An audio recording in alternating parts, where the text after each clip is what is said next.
Breaking news edition ito. Ako si Benita Levin, live mula Tel Aviv. Breaking news. Patuloy tina-target ng Islamic Republic ang mga sibilyan lugar sa Israel. Isang Iranian missile ang tumama sa 7 palapag na apartment sa Hilagang Haifa na nagdulot ng ilang sugatan, kabilang ang lalaking nasa 80 anyos. Itong mga live na larawan na nakikita ninyo ngayon sa inyong screen. Mas maaga na yung araw may tumama sa timog ng Israel matapos ang sunod-sunod na pag-atake ng mga misayel. Isa rito ay muling tumama sa Naot Hovav Industrial Zone, pangatlong beses na ngayong linggo. Ayon sa mga opisyal ng Israel, wala namang palatandaan ng pagtagas na mapanganib na material doon. Ika-57 araw ng digmaan. Nangyari ito matapos tumama ang mga misail ng Iran, kabilang ang cluster munitions, sa mga residential na lugar sa gitnang Israel noong Sabado na nadulot ng pinsala sa mga bahay sa Ramat Gan, Bnei Brak at ilang bahagi ng Tel Aviv.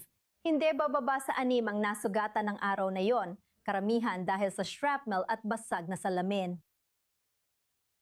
Ngayon, mag-uulat kami ng live update mula sa pinangyarihan. Narito si Correspondent Balir Shadim. Kasama natin siya mula sa Haifa sa Hilagang Israel. At si Benita Levin ay paulit-ulit ng naging target sa digmaang ito. Ngayon, direktang tinamaan ang gusaling ito. Sabihin mo pa sa amin, ano ang pinakahuling balita dyan? Sige, mag-usap tayo habang tinitingnan natin ang mga larawang ito. Napaka-dramatikong eksena sa gitna ng lungsod ng Haifa. Itong gusaling ito, sa totoo lang, hindi natin nakikita ang kabilang bahagi nito. Doon mismo tumama ang direktang tama. Ang misail na may iisang warhead na yon, na may halos 450 kilo ng pampasabog, ay tumama sa gusaling tirahan na ito.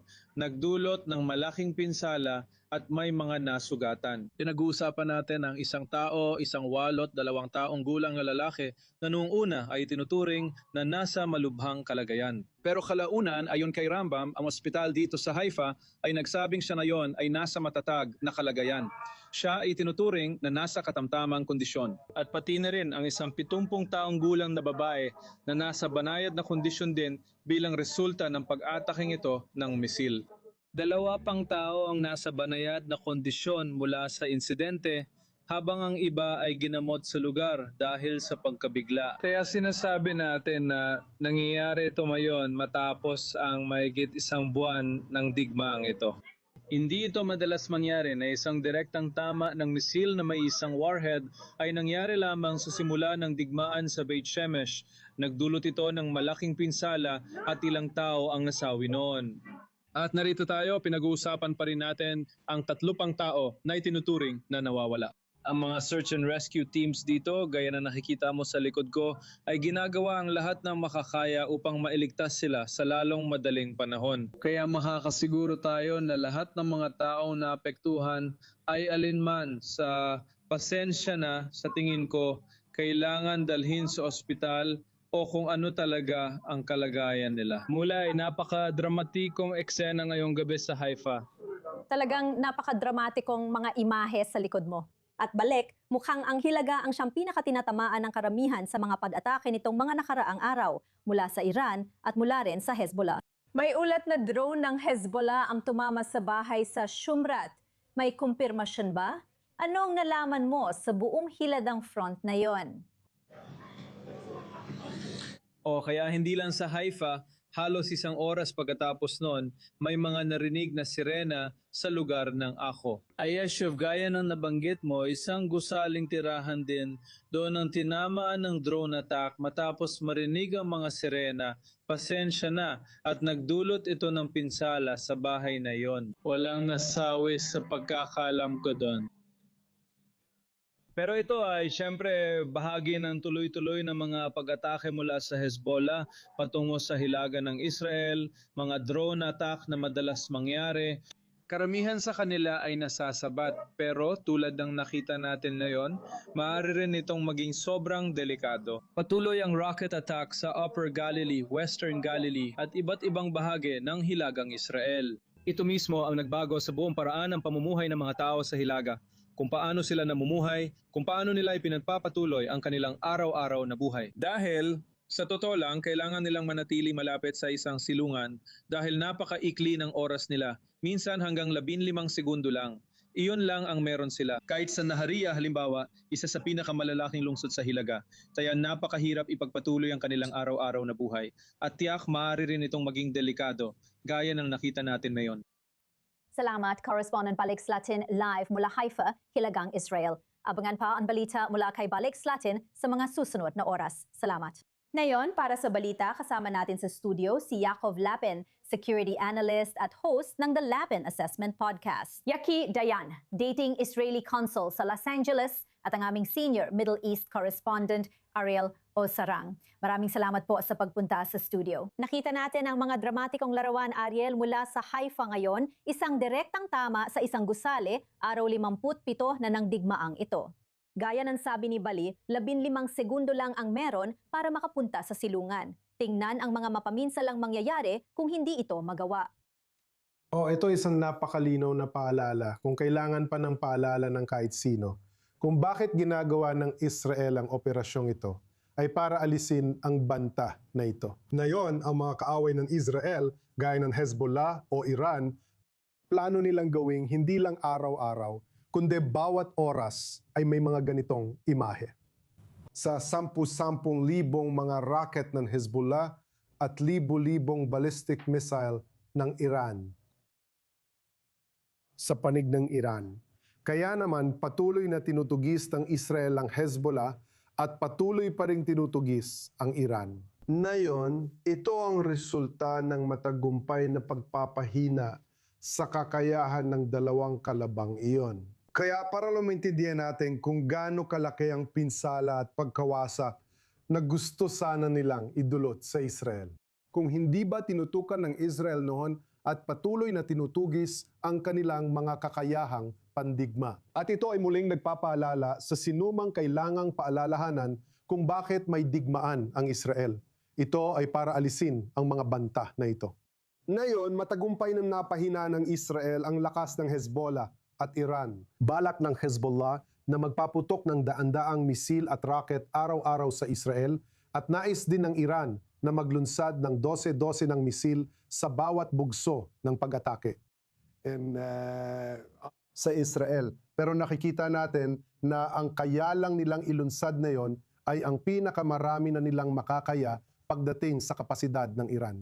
Nabawasan ng Israel at ng US ang kakayahan nilang maglunsad, ang kapasidad nilang maglunsad ng 90%. Kaya ang nakikita natin ngayon ay maliit na bahagi lang ng kayasanan nilang ilunsad sa Israel kung hindi tinarget ng IDF ang mga kakayahang pandigma ng Iran at Hezbollah. Tungkol naman sa balita mula Haifa, iniulat ng Israeli media, partikular ang Times of Israel, na may 3 tao ang nawawala at pinaniniwala ang naipit sa ilalim ng guho.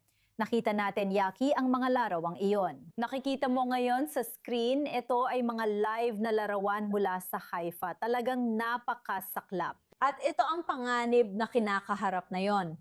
Tinitingnan natin na yon ang isang lungsod sa Hilaga. Ito ay mga residential na lugar at patuloy na tinatarget ng Iran at Hezbollah ang mga tahanan ng mga sibilyan. Tama ka dyan, Benita, at kahit na ito ay talagang nakakalungkot, kailangan nating tandaan at ipaalala yon. Araw-araw, tinatarget ng Israel at Estados Unidos ng 10 beses o 12-12 ng beses ang rehimen ng Iran. At lahat iyon ay sa target militar sa Iran, habang ang Iranian at Hezbollah, gaya ng nabanggit mo, ay nagpapaputok sa mga sentrong sibilyan. Kaya ito ang pagkakaiba at hindi natin nakikita ang mga larawan mula sa Iran dahil pinatay nila ang internet. Pero kung nakita lang sana natin ang mga larawan mula sa Iran, ang pinsala roon sa mga target militar ay 12-12 ng beses na mas malala kaysa sa nakikita natin sa Israel.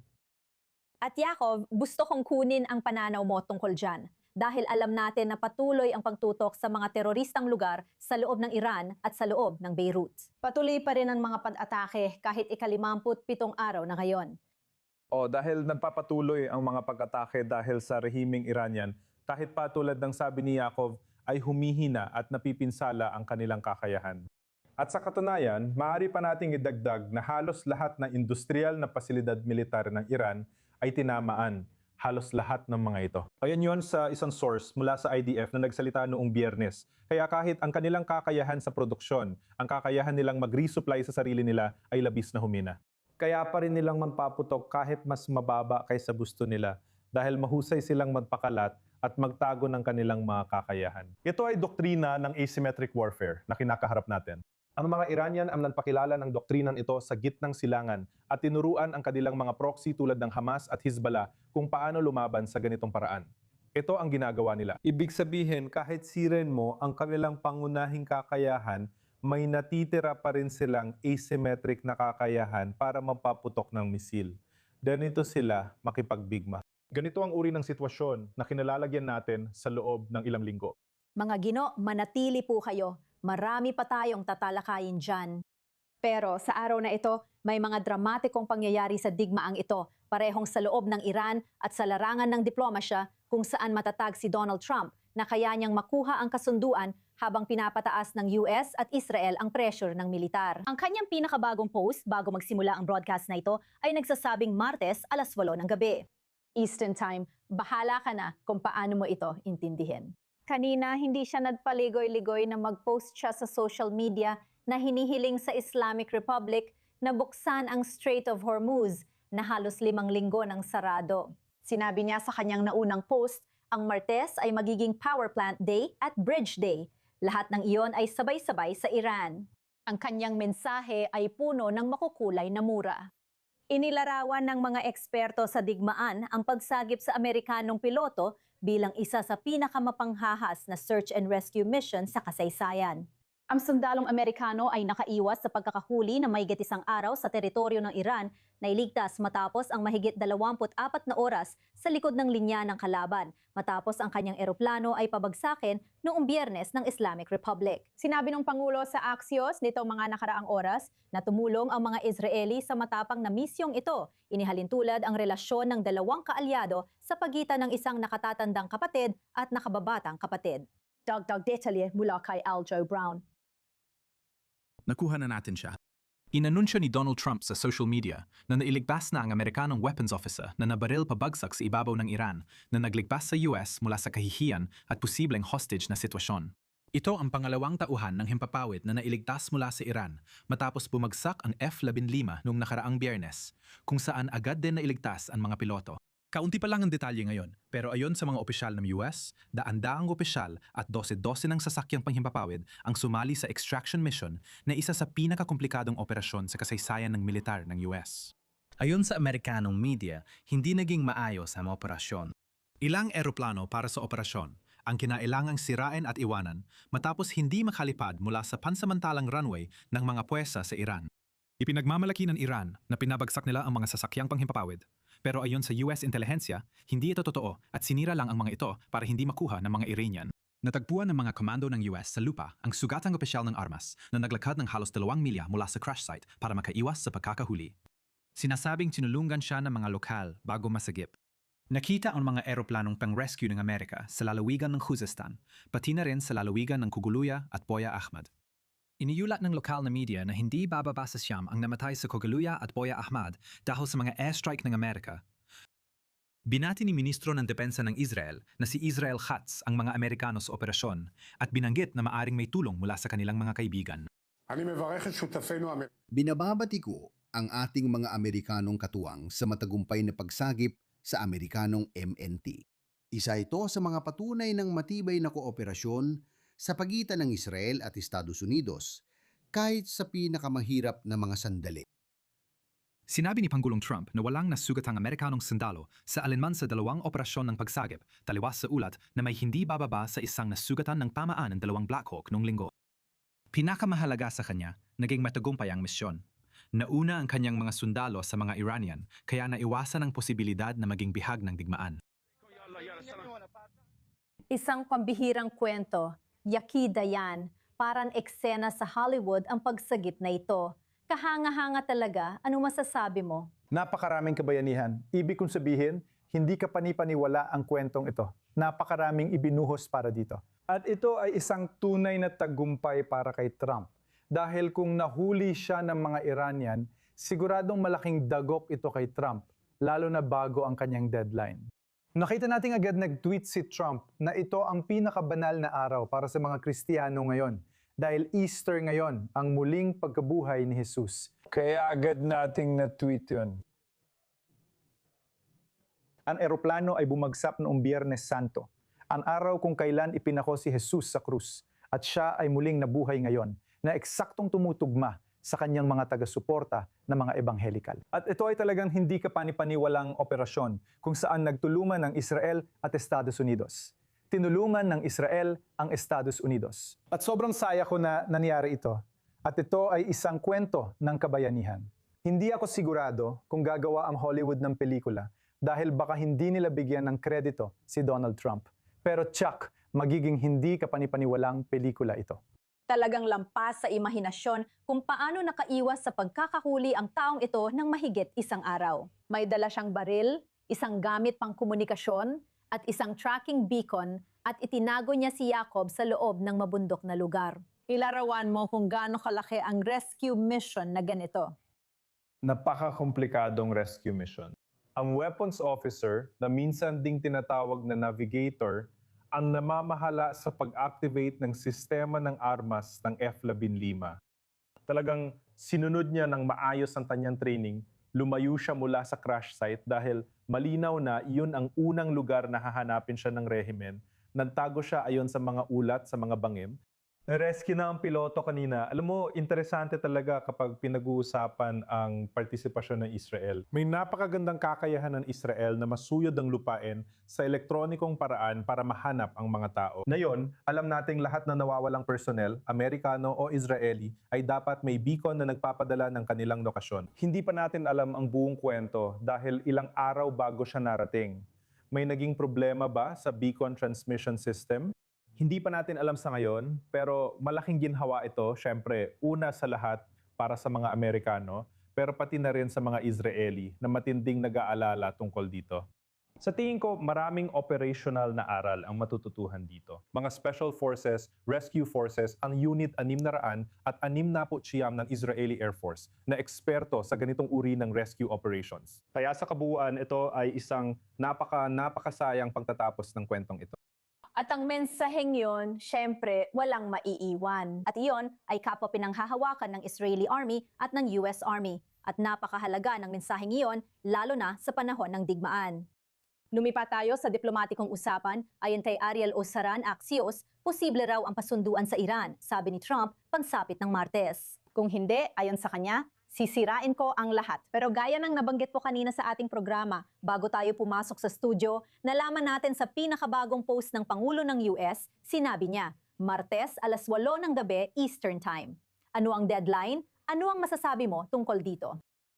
Ang deadline ay 3 oras sa Israel kung gusto ng sinuman magkwenta. Sa huli, ang deadline ay para atakihin ang energy infrastructure ng Iran, ang mga planta ng kuryente nito at mga tulay nito. Mangyayari lang ito kung hindi makakapagkasundo ang Iran at Estados Unidos sa mga kondisyong gusto ng Amerika. Kung gusto nating malaman ang panig ng Iran, maaari nating tingnan si Mohammed Baker Kharibaf na tinukoy ni Trump bilang tagapamagitan at tagapagsalita ng parlamento ng Iran.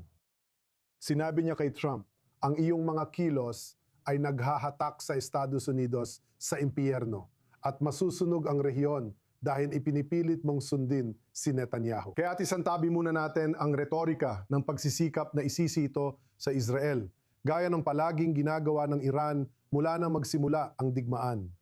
Hindi ito palatandaan na handang tumanggap ng kasunduan ang Iran. Ngayon, hindi na nakakagulat yon dahil ang Iran na kinakaharap ng US ngayon, ang rehimeng Iranian ay mas radikal, mas palaban na magsagawa ng mga pag-atake habang sinasabi nilang tanging mga pasilidad militar ng US lang ang kanilang tinatarget. Sa katunayan, nakikita natin na tinatarget din nila ang mga sibilyan, mga populasyong sibilyan, gaya sa Israel. Pati na rin sa mga bansa sa Gulf Arab. Nagbabala sila na tatargetin nila ang mga pasilidad ng enerhiya, kahit na inaatake na nila ang mga pasilidad ng enerhiya sa buong Gulf. Sa tingin ko, ito na ang pinakamalinaw na indikasyon ng intensyon ng Iran na pumayag sa kasunduan. Kaya mukhang mangyayari ito sa Martes, alas 8 ng gabi Eastern Time o Miyerkules, alas 3 ng madaling araw. Oras iyon sa Israel at magiging napakaabangang sandali para makita ang mangyayari sa Iran. Iyan ang deadline sa yugtong ito pero maaring magbago. Mamagino, manatili kayo. Ipapakilala ko ang isa pang panauhin. Kasama natin ngayon si Michael Mulroy, dating Deputy Assistant Secretary of Defense ng US para sa Gitnang Silangan mula sa Montana. Salamat po sa oras ninyo. Maaring narinig ninyo kaming nag-uusap tungkol sa makasaysayang rescue mission, ang team ng Amerikanong komando na naghanap sa bundok sa teritoryo ng kalaban, mga eroplanong Amerikano na nagbabagsak ng bomba para malinis ang lugar at madala siya sa ligtas na lugar. Ano ang naramdaman mo nang makita mo ito? Anong masasabi mo based sa iyong pananaw? Ikinagagala ko makasama kayo, Benita, pati ang inyong mga tagapanood. Malinaw na una kong naramdaman ng pagmamalaki. May paninindigan ng militar ng US na hindi iniiwan ang sinuman. At ito ay isang malinaw na halimbawa niyon based sa mga ulat. Mukhang ang CIA, ang dati kong organisasyon, ay naglunsad ng isang panlilinlang na kampanya para paniwalain ng mga otoridad ng Iran na siya ay nailigtas na upang mabawasan ang kabilang pagsisikap na hanapin siya. At pagkatapos, malamang kasama ang, sa tingin ko, intelihensya ng Israel, natunto ng Mossad ang individual, at doon inilunsad ang napakabayani nilang operasyon para mailigtas siya. Sa tulong ng parehong SEAL Team 6 at Delta. At syempre, ang JSOC at Ikay-100 at Aninnapu na lumilipad sa mga napakapanganib na misyon na ito. Pero nailigtas namin sila. Magandang bagay ito para sa lahat ng kasali at dapat ipagmalaki ng mga Amerikano. Ngayon ang tanong, ano ang susunod? Papalapit ng deadline at hindi pa rin malinaw ang plano ni Pangulong Trump, pero malamang may hakbang siyang gagawin. Hindi ko akalain nung tatakta siya ng deadline, pero hindi tutuparin o ililipat lang. Tapos may kredibilidad pa rin. Kaya sa tingin ko, ang susunod na mangyayari ay posibleng isang malaking paglala ng sitwasyon. Maliban na lang kung may diplomatikong paraan para malutos ito, na posible naman, pero malamang ay hindi mangyari. Muling iginiit ng Pangulo ang banta niyang magpapakawala ng impyerno sa Iran kung patuloy nitong pananatilihing sarado ang Strait of Hormuz. At sinabing wawasakin ng Washington ang mga planta ng kuryente at tulay. At gaya ng pinag-uusapan natin, nailipat na ang deadline na iyon. Pero muli, hindi rin yun isang bagay na permanente. Ano ang masasabi mo sa estratehiya sa paraan ng kanyang paglalabas ng mga post na ito? Presyon, sa palagay mo ba gagana ito sa Iran? Ano masasabi mo? Mahalaga ang mensahe kapag nagbago ka ng pahayag. Hindi mahalaga kung bubuksan mo ang mga kipot dahil di ito naaapektuhan ang Estados Unidos. Uuwi na lang kami at pababayaan na ang mga Europeo ang magbanta. Nawawasakin ko ang bansa mo kung hindi mo bubuksan ang kipot. Sinusubok talaga nito ang kredibilidad. Ibig sabihin, suportado mo man ang mga digmaan, si Pangulong Trump man o hindi, mahirap pagsamihin ang dalawang pananaw sa isang ligo.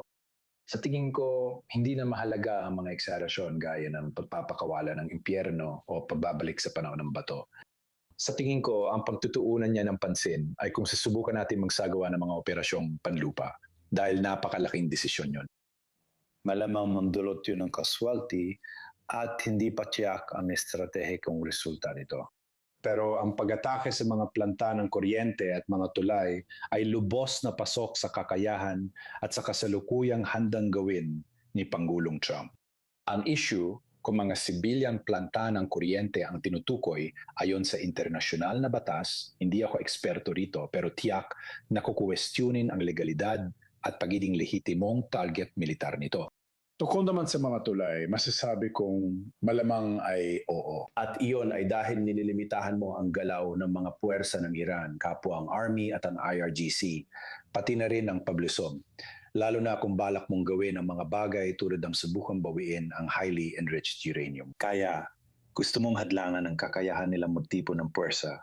At sa esensya ay pigilan kang gawin iyon. At isang paraan para gawin yon ay tamaan ng mga choke point na ito, kabilang na ang mga tulay. At sa tingin ko, yun ang isa sa mga dahilan kung bakit kasama sila sa listahan ng mga posibleng target kung walang mamiyaring hakbang na diplomatiko bago sumapit ang deadline na ito. At gaya ng pinag-uusapan natin kanina, kapag may itinakdang deadline at ultimatum, kailangan talagang may kasunod na aksyon kapag lumipas na ang deadline na iyon. Sa madaling sabi, ang Republikang Islamiko ay pinupuntirya ang mga pasilidad na sibilyan sa UAE, sa Bahrain at muli sa Kuwait. Paano naapektuhan ang Gulf ng deadline at mga desisyong posibleng mangyari sa Martes 8 p.m. Eastern Time base sa pinakabagong pahayag ng Pangulo ng US? Pakisagot ng maikli lang. Sa tingin ko, kinakabahan talaga sila. Kung gagawa tayo ng kahit ano para hadlangan, halimbawa, ang paglilinis o desalinisasyon ng tubig sa Iran, kaya naman nilang harapin yon sa kabuuan. Marami silang iba't ibang pinagkukunan ng tubig. Marami sa mga bansang Gulf na kababanggit mo ay wala niyan. Kapag sinira ang mga pasilidad ng desalinisasyon, kailangan lumikas ang ilang lungsod, kaya malaki ang epekto nito sa kanila. At maaari nilang tamaan ang mga pasilidad ng lamis at gas na magpapataas pa sa presyo ng enerhiya sa buong mundo. Napakaraming mahahalagang pangyayari na maaring mangyari sa mga susunod na oras at araw. Michael Malroy, live mula sa Montana, gaya ng dati. Pinahahalagahan namin ang iyong pagsama sa amin sa Breaking News edition na ito. Maraming salamat. Salamat, mabuti at nakasama ko rito. Sandali lang na pahinga, pagbalik natin ang latest na kaganapan sa Iran. Nagbitay ang Islamic Republic ng 2 lalaking sangkot sa protesta laban sa rehimen noong Enero. Ano ang reaksyon ng mga grupong pangkarapatang pantao sa kaganapang ito? Makakausap natin ng aktivistang Iranian sa Toronto. Manatili po kayo, mabalik kami agad.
Nagbabalik tayo sa balita. Patuloy natin na target ng Islamic Republic ang mga sibilyang lugar sa Israel.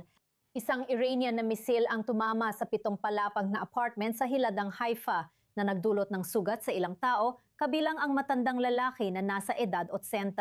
Tulad ng naibalita namin sa simula ng programang ito, 3 tao ang pinangangambahang nananatiling nakabaon pa rin sa guho. Ayon sa ulat, ang 3 tao ay isang matandang mag-asawa at ang kanilang tagapag-alaga. Patuloy pang nagbabago ang sitwasyon. Ipapaabot namin ang bagong balita kapag available na. Ngayon, ihahatid namin ang pinakabagong balita mula sa katimugang Israel matapos tamaan ng missile ang Naot Hovav Industrial Zone na ilang ulit ng target. Para sa pinakabagong balita, dumiretso tayo kay correspondent Emily Francis. Kasama natin siya ngayon mula sa lugar ng pamyayari. Emily, ano na ang pinakahuling balita dyan? Walang indikasyon ng pagtagas ng mapanganib na materyales kaya nakakagaan ng loob. May update ka bang maibabahagi ngayon?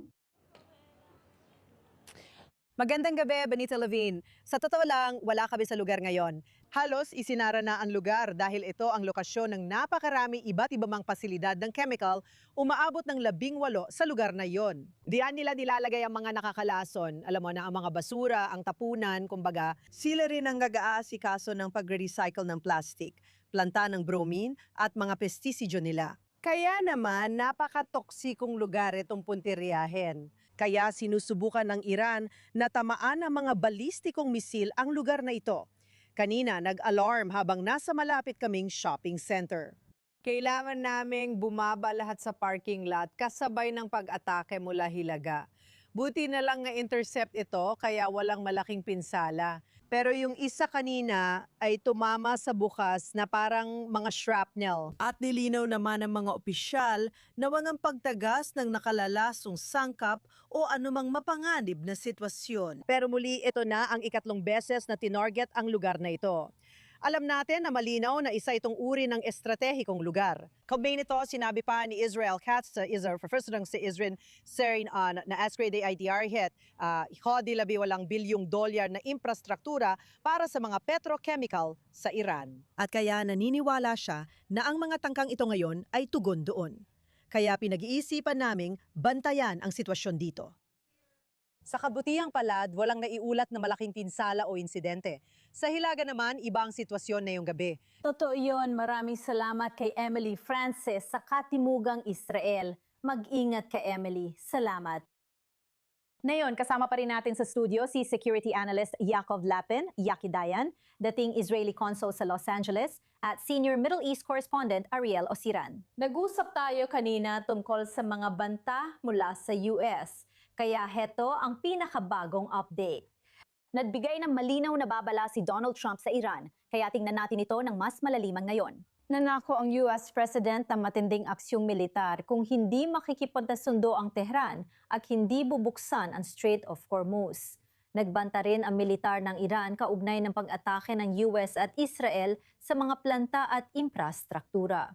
Kinumpirma ni punong ministro Benjamin Netanyahu na tinarget ng Israel ang mga pangunahing pasilidad ng petrochemical sa loob ng Khuzestan province ng Iran. Tinamaan ang pinakapuso ng industriya na nagbibigay ng lakas sa militar ng rehimen at sa ekonomiya nito.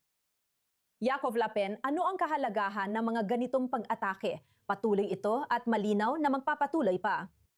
Tiyak, nakikita natin ang pagbabago sa mga tina-target, pagtutok sa industriyang militar at paghahanap sa mga missile launcher pati paghabol sa mga nakaligtas sa pag-atake ng Israel. Nakikita natin na ang mga pag-atake ay mas lumalalim pa sa loob ng ekonomiko at militar na estruktura ng Iran. Mahalaga ang pag-atake sa petrochemical site sa Timog Kanlurang Iran dahil ito ang nagsusupply ng pampasabog para sa mga balistikong misil ng Iran. Gumagawa ito ng pampasabog na ginagamit ng mga Iranian sa warhead at nararanasan natin ito sa bansa.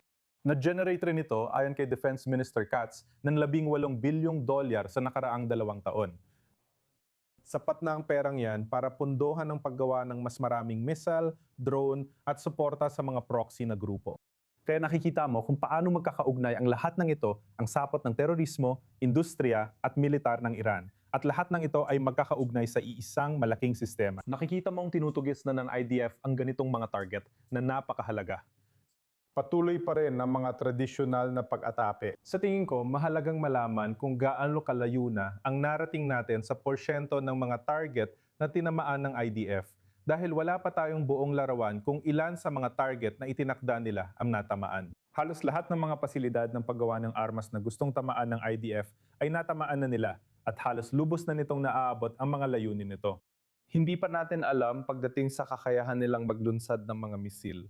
Ang huling bilang na narinig natin ay 70% at matagal na yon. Kaya dapat nating isipin na mas mataas na ito kaysa doon. Mukhang tinamaan din ang programang nuclear bilang bahagi ng isa pang natitirang pangkat ng mga target. Hindi sila ang pangunahing target ng operasyon, pero tiyak na tinatamaan sila. Maraming pasilidad ng pananaliksik at paggunlad ng nuclear ang tinamaan sa digmaan. Kitang-kita nating patuloy na tinatamaan ang mga target habang lumilipat sa mga ekonomikong pasilidad militar. Pero base sa kalkulasyon, gaano katagal ang kakailanganin para tuluyang wasakin ang mga kakayahan na iyon? Ganito kasi, dahil ang kalaban natin ay napakalaki talaga, sobrang laki. At dahil ang isa sa pinakamagaling gawin ng kalaban na ito ay ang magkalat at itago ang kanilang mga kakayahan. Kahit matamaan mo na ang karamihan sa mga iyon, palagi pa rin sila maglalabas ng bagong missile launcher mula sa ibang bundok na tinago nila. Ganyan ang hitsura ng asymmetric warfare kahit sa antas ng estado. Ang tanong, ano talaga ang layunin? Tutugisin ba natin ang bawat missile launcher? Sa tingin ko, hindi yon ang layunin. Sa tingin ko, layunin ay sirain ang karamihan ng launcher, storage facility, at pabrika na gumagawa ng mga missile na ito. Sa tingin ko, malapit na nating makamit ang lahat. Palagay ko, malaki ang progreso ng IDF para maabot ang mga layuning yon. Hindi ko akalain makatotohanang habulin lahat ng launcher. Ang totoong tanong ay, ano ang mangyayari sa rehimen sa mga taong nagpapaputok ng mga missile na ito at gustong subukang buhayin muli ang kanilang mga industriya? Ano ang mangyayari sa rehimen na ito pagkatapos ng digmaan?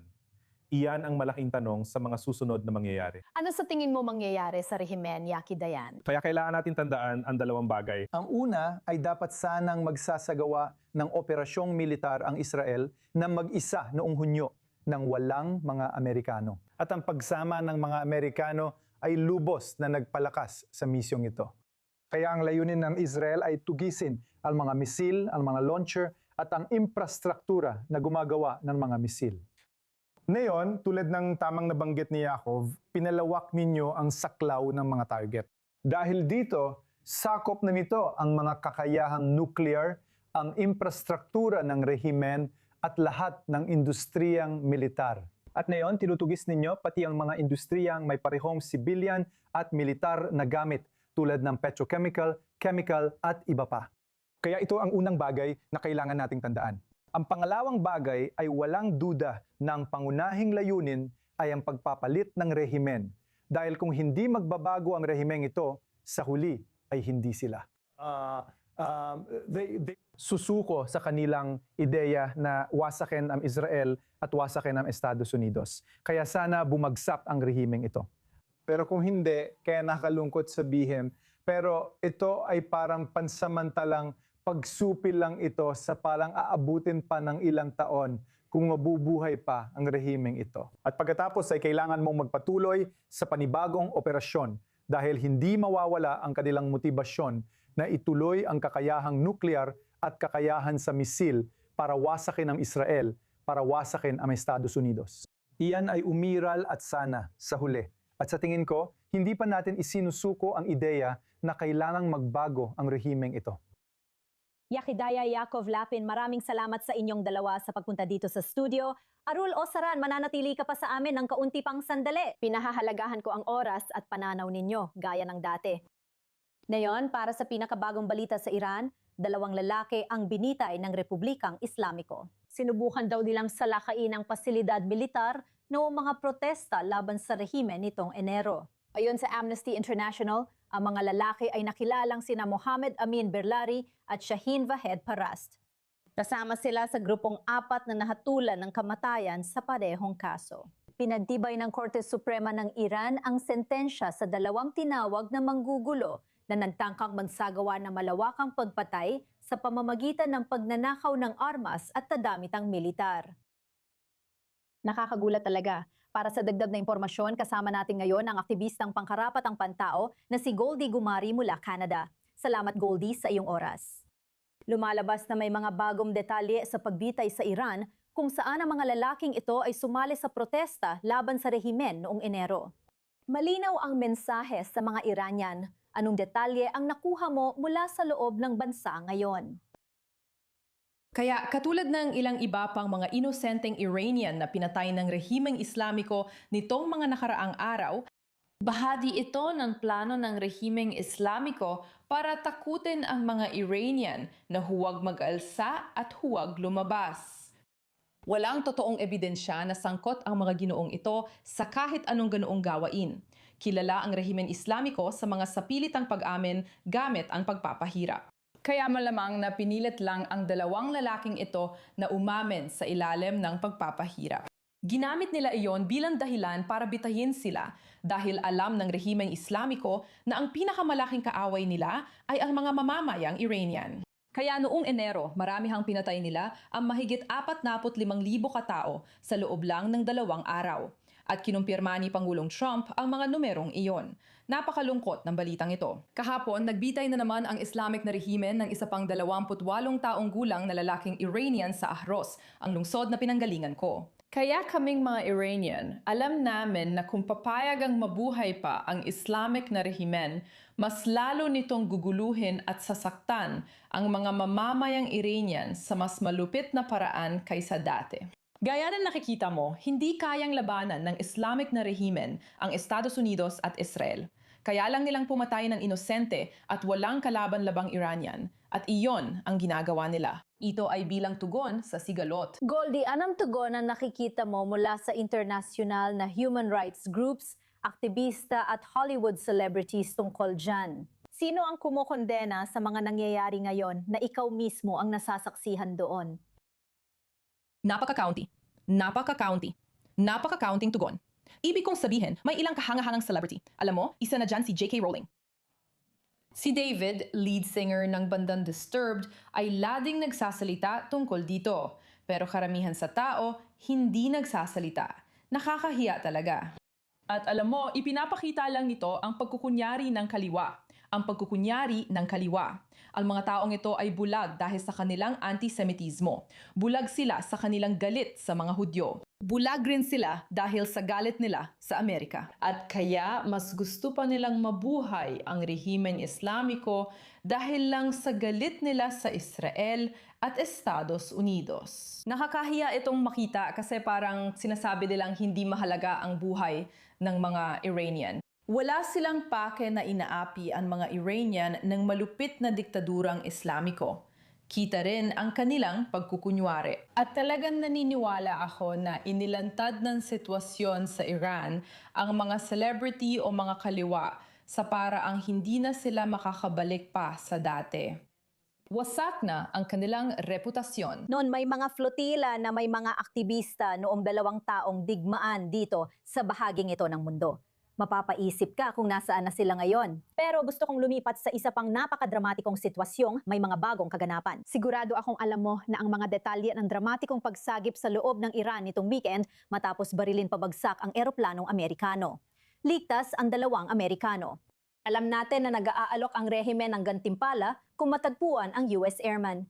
Anong mga pananaw ang maaari mong ibahagi tungkol sa buong pangyayaring ito? Ang lalaking ito ay nagtago ng mag-isa sa siwang ng bundok at inyakyat ang baku-bakong lupain habang nadaganap ang pagsagip. Ano ang maaari mong ibahagi? Una sa lahat, gusto ko lang sabihin kung gaano kami kagaan ng pakiramdam. Hindi lang ako kundi lahat, lalo na ang mga Iranian, kung gaano kami kagaan ang loob na nailigtas ang pangalawang piloto at siya ay ligtas at maayos. Malaking tagumpay ito hindi lang para sa Estados Unidos at Israel, kundi pati sa aming mga Iranian. Kaya napakagandang balita ito para sa amin, sobrang saya namin. Tungkol naman sa gantimpala, ang dahilan kung bakit nadibigay ng gantimpala ang Islamic regime ay dahil alam ng Islamic regime na hindi tinitingnan ng mga Iranian ang mga Amerikano o Israeli bilang mga kaaway. Tinuturing namin silang mga kaalyado. Ang tanging kaaway ng Islamic regime, pasensya na. Ang tanging kaaway ng mga Iranian ay ang Islamic regime na sumasakop sa kanila. At iyan ang dahilan kung bakit ang nakikita talaga natin ang mga video na lumalabas mula sa sinasakop na Iran ay na ang mga Iranian kagabi ay talagang lumabas sa mga kalsada. At binabarahan nila ang mga kalsada gamit ang kanilang mga sasakyan para pigilan ang mga sasakyan ng Islamic regime at mga sasakyan ng Basij na makarating sa mga lugar. Kaya tumutulong ang mga Iranian sa sarili nilang paraan, gaya ng pagharang sa kalsada. At makikikita mo ang napakaraming tao sa labas. Mga taong nakatambay lang kahit 10 oras na ng gabi. At wala namang ibang dahilan kung bakit nila ito ginagawa, maliban sa katotohanang tumutulong sila sa Estados Unidos at Israel.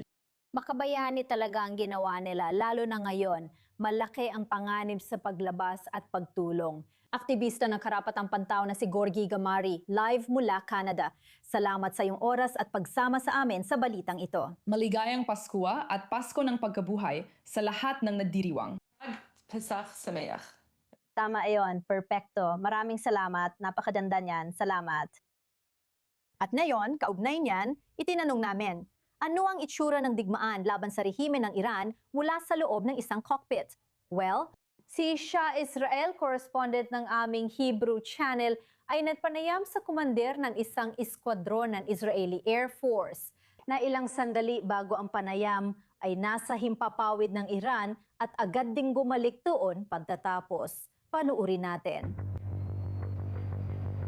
Nagising ako 2 oras na nakalipas, nasa Iran kami. Nakita namin ang isang bundok na napakataas na ang bahagi nito ay nag-ielo. Ang target ng pag-atake mo ay ang bungad ng lagusan na pinagbumulan ng mga misil patungong Israel. Dito, may sandali na makikita mo ang lahat ng niebe at ang luntiyang tanawin na ito, pero makikita mo rin ang isang misil. Alam ko na may babalang darating ang misil sa loob ng 7 minuto. Ito ay isang bisonansya na lagi kong pinagdadaanan. Napakahirap sa pagitan ng magagandang tanawin at ng nangyayari sa ilalim ng mga tanawing ito. Gusto mo lang maranasan ng gandang tanawin, hindi ang kasamaan.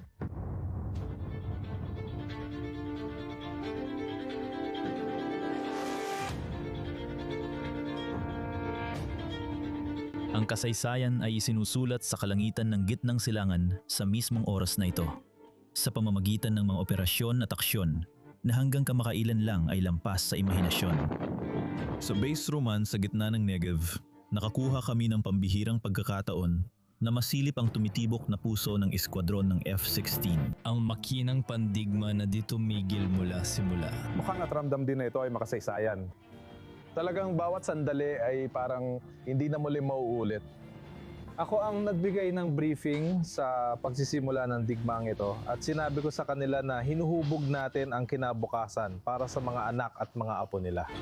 Naalala ko ang mga apo ko na naglalakad sa Sderot o sa mga pamayanan sa Hilaga at hindi nila naranasan ang pulang alerto, walang babala at hindi natakot na baka may sumalakay sa bahay nila. Kami ng mga piloto at mga navigator ng Israeli Air Force ay lumilipad ngayon na nakapormasyon sa impapawid ng Iran para umatake sa mga target na makasaysayan. Tayo ay nasa gitna na isang kampanya na layunin ay alisin ang banta sa pag-iral ng ating bansa. Mula sa maagang pagpaplano, sa loob ng control room hanggang sa sandali ng katotohanan kapag ang eroplano ay humiwalay na sa lupa. Isang mahabang proseso ito, nagsisimula ito ilang oras bago ka lumipad. Mga sandali iniisip mo ang maliliit na detalye, kung ano ang kulang o natitira para matiyak ang tagumpay ng lahat. Mamash mo, maging panika. Sinusubukan naming gawin ang lahat ng bagay ng mabilis para gumana at makasunod kami sa oras. Sa sandaling malaman mo kung anong misyon ang naka-assign sa'yo at maintindihan mo kung sino ang mga kasama mo sa flight na ito, pati na rin sa loob ng cockpit at sa formation, napakaraming eroplano. Saan ka pupunta? Pagandar ng makina, takbo sa runway, tiklop gulong at tawid sa unang linya pasilangan. Tahimik ang cockpit buong biyahe. Sinasabi ko lang ang mahalaga para sa misyon.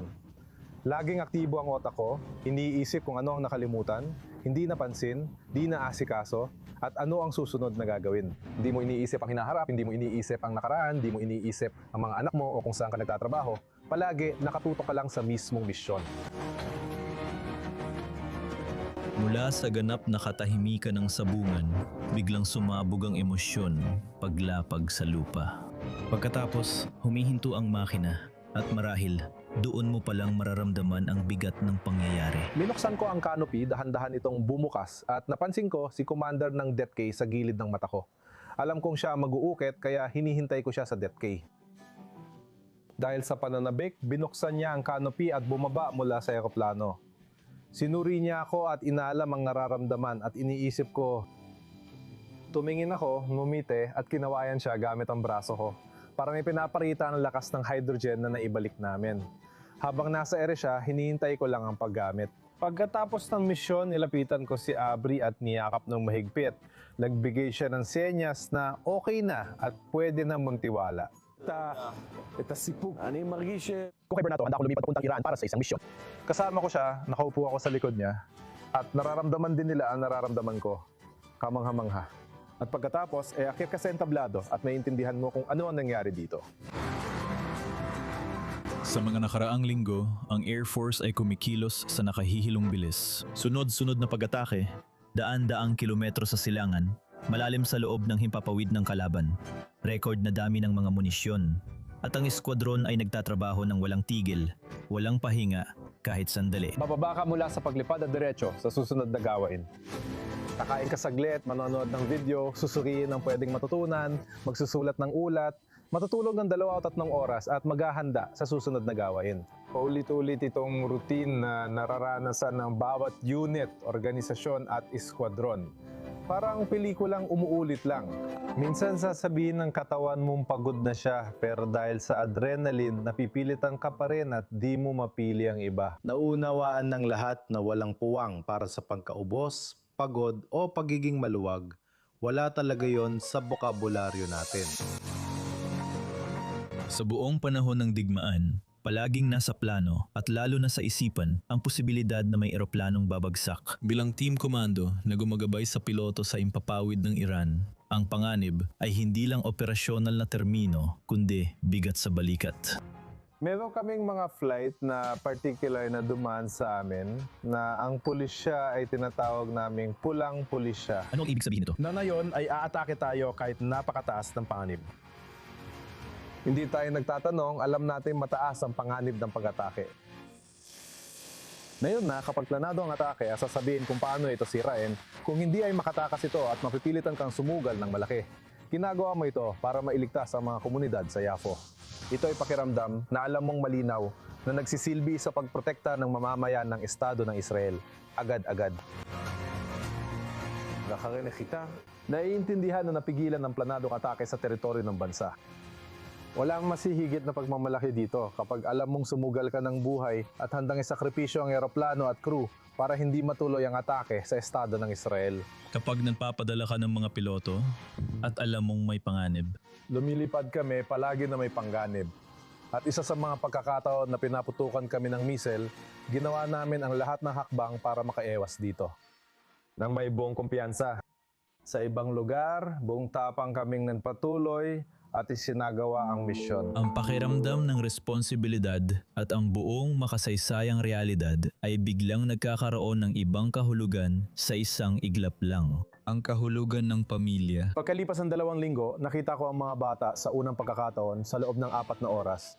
Hinalikan ko sila at nasabi ko, wow, nasaan ba ako? Dahil hanggang sa sandaling yon, nasa ibang mundo talaga ako. Wala kang ibang iniisip at bigla kang mapapaisip. Mga anak ko. Sabi mo, para ito sa kanila at gaya ng sabi ko, para rin sa mga susunod sa kanila. Napaka-espesyal ng pakiramdam. Maumrim? Sinasabi nila, yakap lang kami, nagkakatitigan sa mata. Higit pa ron. Malalim yon. Karanalan naming makasama kayo sa laban. Ang ganda ng ginagawa ninyo. Trabaho. Ipaliwanag. Lumipad. Tawagin sa radyo ang eroplanong pag-refuel sa Ingles. Makakita ng eroplanong pang-refuel na hindi Israeli, kundi may sagisad ng Estados Unidos. At marinig mula sa kanyang pagbate pagkatapos ng paglalagay ng gasolina, kapag natapos kanyang lagyan ng gasolina at sasabihin niya sa iyo, suwertihin ka, ipakita mo sa kanila kung sino ang magaling. Maraming salamat, ganun din mga Gido. Mag-ingat kayo at lumaban ng matindi. Kita-kits. Kita mo, mabilis silang ginawa dyan.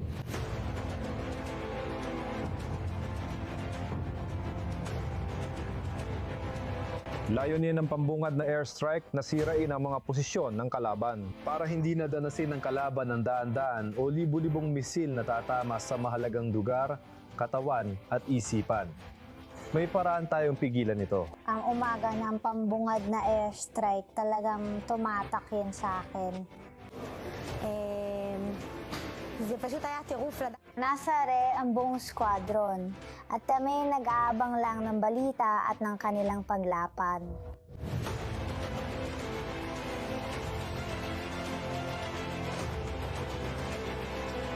Ang zone ko parang sa akin din pero sa ibang mundo para siguraduhin na walang kahit anong tornilyo sa eroplano ang mali ang lagay para makarating ang eroplano hanggang dulo, magawa ang misyon at makabalik. Nakakamanga kung paano ang pagsasabay ng lahat ng mga zone na ito mula sa iba't ibang unit at sanggay ay nagkakatagpo sa isang sandali sa huli. Sobrang proud ako sa mga tao ko.